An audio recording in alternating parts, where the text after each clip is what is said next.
श्री स्वामी समर्थ. श्री गुरुचरित्र अमृतधारा. अध्याय 8.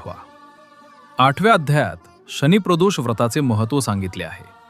श्रीपाद श्रीवल्लभ महाराज गोकर्णात 3 वर्ष गुप्त राहिले. पुढे 4 महिने श्रीगिरी पर्वतावर वास्तव्य करून कृष्णा गंगा तीरावर असलेल्या कुरवपुरास आले. कुरवपुरातील एका ब्राह्मण दाम्पत्याचे पूर्वकर्मानुसार अनेक पुत्र मृत्युमुखी पडले. एक मंदबुद्धी पुत्र तेवढा जगला.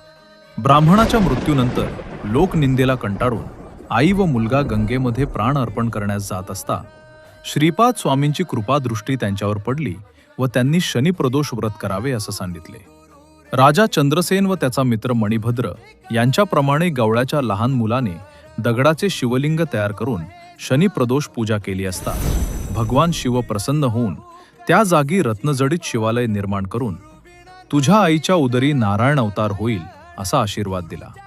श्रीपाद यतींनी ब्राह्मण स्त्रीला शनिवारी प्रदोष असता शंकराची पूजा केल्यास तुला माझ्यासारखा पुत्र प्राप्त होईल असा आशीर्वाद देऊन तिच्या पुत्राला महाज्ञानी व वेदशास्त्र संपन्न केले.